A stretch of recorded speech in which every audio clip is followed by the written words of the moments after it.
Dobro večer, dragi moji. Doktor se vratio. Nije ga kidnapovala farmakomafija. A nije, brate, to je slika sa one maskarade što smo... Morao i doktor malo da odmori ovih dana, ali sada se vraćamo i idemo na novu temu. Bipolarni poremećaj. Čim se pomene, pola interneta se prepozna, a druga polovina dijagnostikuje komšiju. Danas je dovoljno da se čovjek ujutro probudi raspoložen, a popodne ga iznervira račun za struju. I odmah će neko reći, ma on je bipolaran. Nije, prijatelji, da je tako lako postavljati psihijatrijske dijagnoze, psihijatri bi umjesto 6 godina fakulteta završavali kurs od 2 vikenda i dobijali diplomu zajedno sa aparatom za mjerenje pritiska. Bipolarni poremećaj nije kada danas želite picu, a sutra sarmu. Nije ni kada ste u ponedjeljak odlučili da štedite, a u utorak kupili roštilj, električni trotinet i aparat za pravljenje šećerne vune. To se zove loša kontrola impulsa ili akcija u tržnom centru. Ili odličan dizajn drenovih šolja i majica. Ljudi često misle da bipolarni poremećaj znači čas sam srećan, čas sam tužan.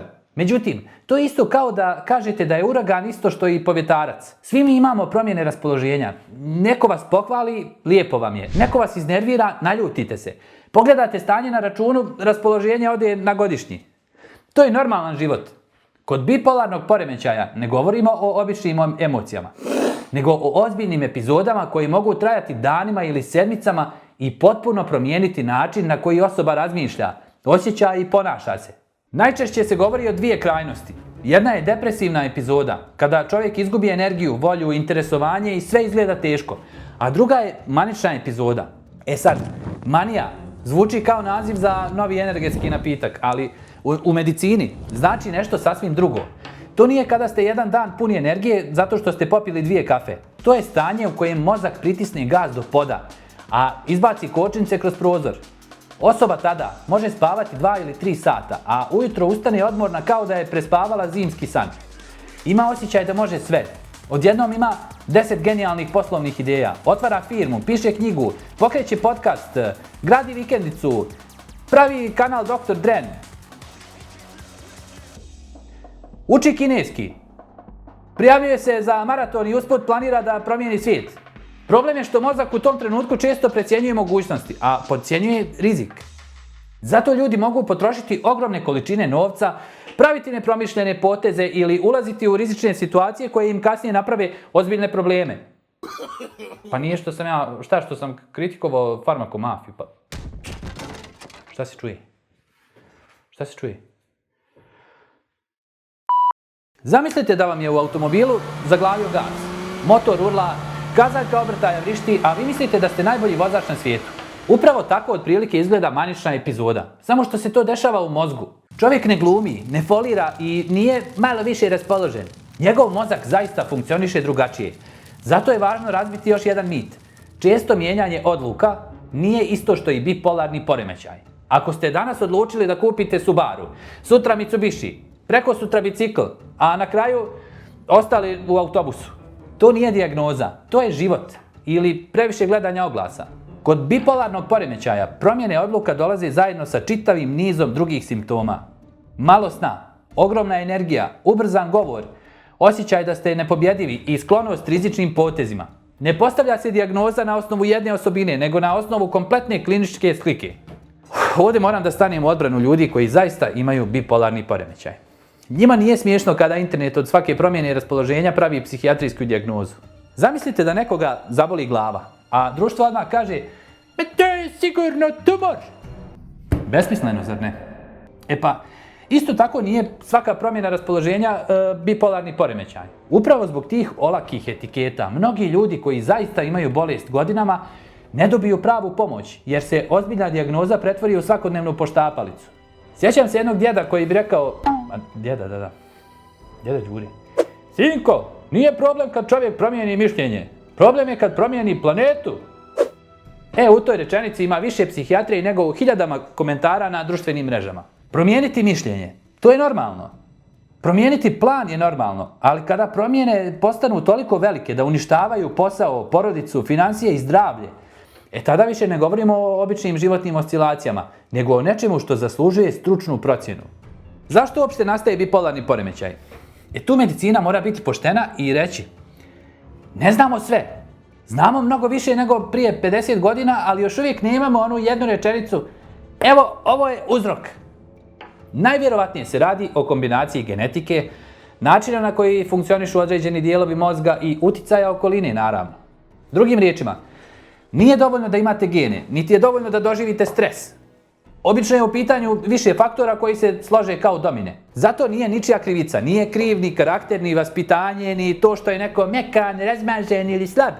Mozak je organ kao i srce, jetra ili pluća. Kada se u njemu poremeti ravnoteža određenih procesa, nastaje bolest. Ljudi često pitaju: pa dobro, kako psihijatar zna da je to bipolarni poremećaj? Ne postoji analiza krvi koja će to pokazati. Nema rentgena raspoloženja. Ne postoji magnetna rezonanca na kojoj piše: evo ga, bipolarni poremećaj, 3. red lijevo. Dijagnoza se postavlja razgovorom, pažljivim prikupljanjem podataka, praćenjem simptoma i isključivanjem drugih bolesti koje mogu izgledati slično. Zato nije dovoljno pogledati 3 videa na TikToku i zaključiti da ste sami sebi psihijatar. Po toj logici, poslije 5 epizoda Top Guna, svi bismo mogli voziti borbeni avion. A tome. Internet je napravio još jedan problem. Svaka druga objava počinje riječima: ako radite ove 3 stvari, možda ste bipolarni. A onda slijedi: nekad ste srećni, nekad tužni, nekad vam se ne izlazi iz kuće. Pa čestitam, upravo ste opisali skoro svakog čovjeka na planeti. Psihijatrija nije horoskop da se svi pronađemo u svemu. Liječenje je danas mnogo uspješnije nego prije nekoliko decenija. Postoje lijekovi koji stabilizuju raspoloženje, postoje psihoterapija, edukacija, različiti načini da se bolest drži pod kontrolom. Međutim, postoji jedna zamka. Čim se čovjek osjeti bolje, često pomisli: izliječio sam se, ne trebaju mi više lijekovi. To je otprilike kao da usred zime ugasite grijanje zato što vam je postalo toplo. Naravno da vam je toplo, upravo zato što grijanje radi. Zanimljivo je da je san jedan od najvažnijih saveznika mozga. Kod mnogih ljudi upravo ozbiljan poremećaj sna može biti okidač za novu epizodu. Zato doktori često mnogo pažnje posvećuju redovnom odlasku na spavanje. Šta je pričao doktor Dren već godinu dana? Mi danas spavanje tretiramo kao nešto što možemo nadoknaditi vikendom. 1. u mjesecu. Ne možemo. Mozak nije kreditna kartica da mu u nedjelju vratite dug za cijelu sedmicu. Sada dolazimo do dijela koji je možda i najvažniji. Ljudi sa bipolarnim poremećajem nisu opasni zato što imaju dijagnozu. Većina njih nikada neće biti nasilna, niti predstavljati prijetnju okolini, ali će često biti neshvaćeni. Društvo mnogo lakše prihvati čovjeka koji ima gips na nozi nego onoga čiji problem ne može da se vidi golim okom. Kada neko slomi nogu, svi kažu: polako, oporavit ćeš se.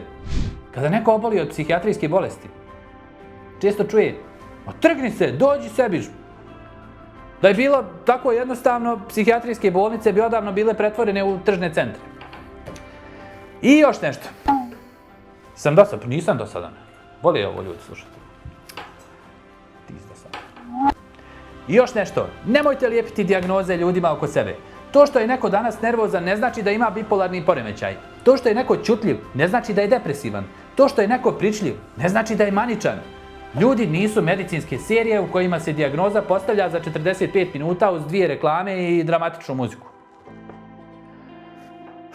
Na kraju, želim da zapamtite jednu stvar. Bipolarni poremećaj nije nečija mana, nije dokaz slabosti, nije kazna. To je bolest, kao i mnoge druge bolesti. Kada se na vrijeme prepozna i pravilno liječi, čovjek može da radi, voli, stvara, odgaja djecu, gradi karijeru i živi kvalitetan život. Zato sljedeći put, prije nego što za nekoga kažete: ma on je bipolaran, zastanite na trenutak. Možda je samo imao loš dan, a možda je riječ o osobi kojoj je stvarno potrebna pomoć, razumijevanje i podrška, a ne etiketa.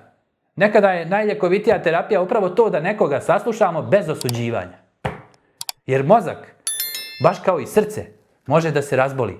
A kada se razboli, ne treba mu ismijavanje. Treba mu stručna pomoć i ljudi koji neće okrenuti glavu.